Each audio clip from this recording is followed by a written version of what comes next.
السلام علیکم دوستو، آج میں آپ کو سنانے لگی ہوں ایک چڑیا کی کہانی۔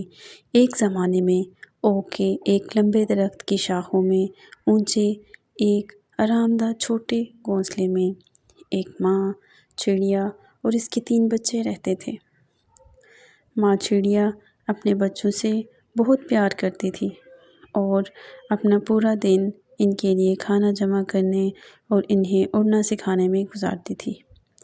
ایک دن جنگل میں تیز ہوا چل رہی تھی جس نے اوک کے درخت کی شاخوں کو ہلا کر رکھ دیا اور چھوٹے گھونسلے کو آگے پیچھے گھومنے کا سبب بنا دیا۔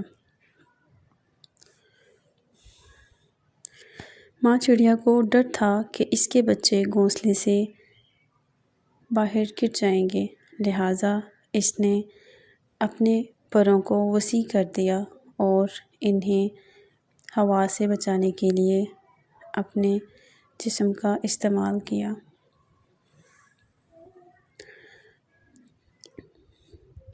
ہوا چلتی رہی لیکن ماں چڑیا نے اپنے بچوں کی حفاظت کے لیے اپنی پوری طاقت استعمال کرتے ہوئے مضبوطی سے تھامے رکھا۔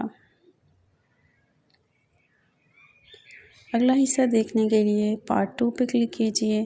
اگر آپ کو کہانی پسند آئے تو مزید کہانی کے لیے کمنٹس کیجیے۔ آپ کے لیے جو کہانی آپ کہیں گے وہ ہم ریکارڈ کر کے یہاں پہ ضرور آپ کو دکھائیں گے، جو بھی آپ کو کہانی پسند ہو۔ تھینک یو، شکریہ۔